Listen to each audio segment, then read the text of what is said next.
E agora vamos para a quarta e última parte, e aqui eu falo sobre a visão do Louis com relação à China. O Louis tem uma visão construtivista. Naturalmente, ele mora em Hong Kong e tem o seu negócio todo voltado àquela economia. Então a gente tem que olhar com um grão de sal, como ele mesmo adora colocar. Indo para a apresentação, quando a gente fala sobre a China, o que a gente vê ele ainda aqui falando sobre importação de mercados emergentes, a gente vê um repique aqui. Quando a gente fala sobre a China, ele fala sobre o fator aceleração. E eu mencionei isso na primeira parte ao falar sobre o que aconteceu com a classe D e E no Brasil num processo de expansão de crédito. A gente viu uma mega expansão de crédito por aqui e lá a gente vê uma expansão de crédito ainda maior. Isso daí vem levando muitos chineses, né, abandonando um determinado patamar, um patamar mais de subsistência para um patamar de consumo. E nada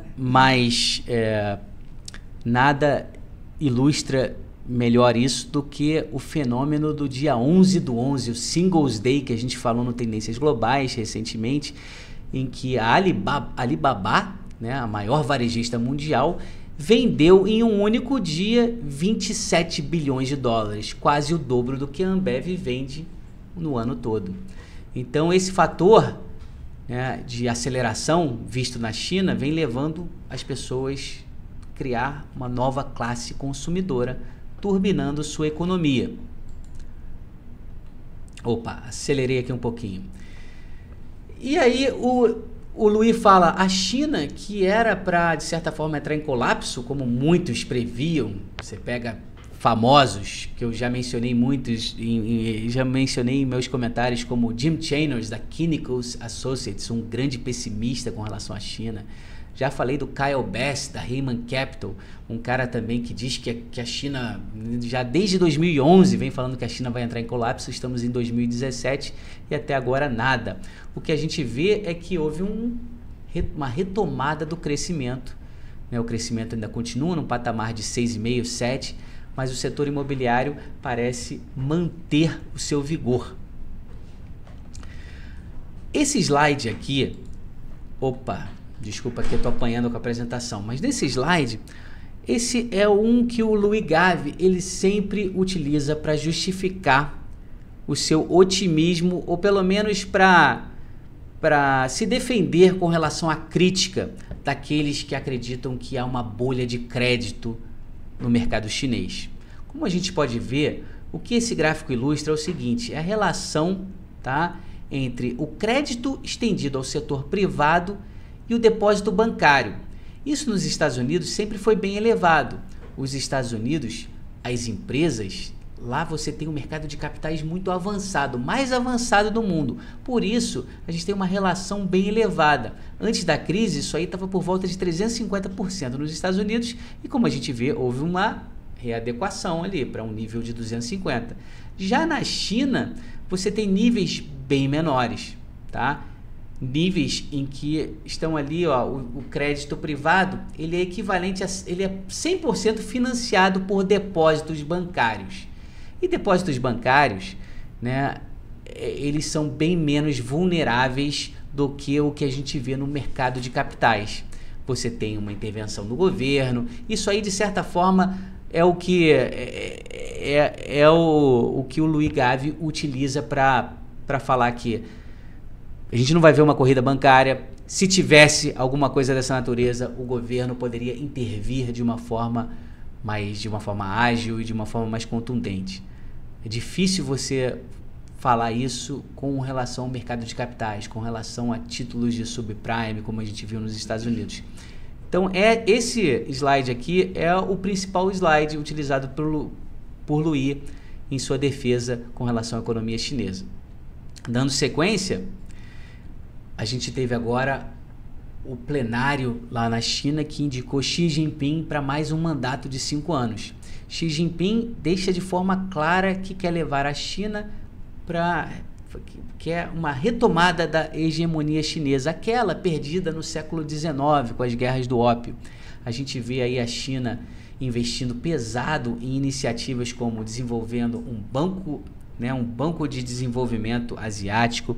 A gente vê a reativação da Rota da Seda, aquela que liga o mercado chinês ao mercado europeu. A gente vê a China envolvida ali, emprestando dinheiro para todos os países ao redor dessa Rota da Seda. Então, muito dinheiro está sendo impresso e colocado nessas iniciativas. Será que isso aí vai realmente render? Mas vamos lá. A gente tem aqui o slide mostrando aqui a Rota da Seda e o caminho também percorrido por Marco Polo. Isso aqui, para quem viu aquela minissérie do Netflix, é interessante. E chegamos ao slide em que ele mostra, e ele argumenta aqui de forma também contundente. Ele fala: como é que você pode questionar um país que tem um superávit em conta corrente, um superávit na balança comercial como a China tem, algo na faixa de 500 bilhões de dólares, tá? E não só é elevado, mas é crescente. Então é algo realmente a se pensar para os mais céticos com relação à China. E o Louis, ele é bem otimista, não só, né, ele é otimista com relação à China, mas ele é otimista com relação ao uso da moeda chinesa. E ele alega da seguinte forma, ele fala, olha só, olha para esse gráfico, ele fala, ó, a China tem um PIB que é responsável por quase 12% do PIB mundial. A sua corrente de comércio, da mesma forma. Níveis de investimento bem elevado. Mesmo assim, a sua moeda, ali representada pelaquela barra bem mais baixa do renminbi ali, a sua moeda, em termos de o quanto, né, o percentual em que ela é transacionada na corrente de comércio, é menos de 1%. Ele vê nisso uma grande distorção.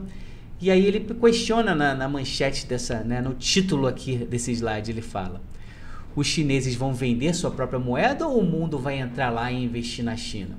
A gente já vê iniciativas como o Hong Kong Shenzhen Connect, que permite com que investidores, através de Hong Kong, consigam comprar ações chinesas. Então, há muito sendo feito nessa direção. E eu escrevi um comentário de mercado, esse foi até o mais visto no LinkedIn, não do LinkedIn, dos meus comentários, o mais lido, foi um que eu escrevi, Louis versus Louis. O Louis sendo o Louis Gavi, da Gaveco, e o Luiz sendo o Luiz Stulberg, da Verde Asset, que é bem pessimista com relação à China. E aí eu utilizei esses argumentos e é um comentário bem interessante se você tiver tempo de dar uma olhada. Indo adiante aqui e já concluindo, o Louis diz o seguinte: os juros nos mercados emergentes continuarão a cair e permanecerão baixos, né? A preocupação com a forte alta do dólar ficou para trás. Falamos aqui do Trump. O consumidor americano está no limite, então a gente depende mesmo dos asiáticos. A estabilidade chinesa, na opinião dele, que é vamos dizer, de certa forma insider, mas também, por um outro lado, enviesado, continuará a surpreender o mundo. Japão e Europa, na opinião dele, tendem a ser coadjuvantes. E no seu último slide, ele faz algumas recomendações, ou pelo menos ele cria algumas simulações aqui. Ele diz: caso o dólar continue a se desvalorizar, compre títulos da dívida de países emergentes. Compre ações asiáticas, metais, petróleo, venda ativos europeus e japoneses. Essa é mais ou menos o cenário que a gente vê nesse exato momento. A gente vê um dólar mais fraco e a gente vê aí um fluxo para emergentes interessante. E aí, num segundo item, ele fala: mas se a taxa de juros norte-americana subir? Aí ele diz que as pessoas devem comprar ações de bancos, tá? E vender as ações de beta elevado. Aí seria aquele ponto de inflexão, esse que eu estou mais preocupado aqui, tá? Um ponto em que essas empresas de tecnologia começariam a tirar um pouco dessa gordura.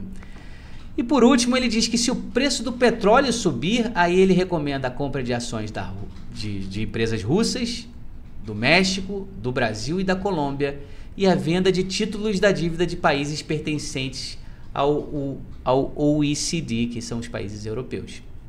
Então foi isso, essa apresentação, como eu falei, a gente fez no Rio e em São Paulo, e essa é uma iniciativa aqui para se aproximar de você, investidor da MyCap. Muito obrigado por sua atenção, até a próxima.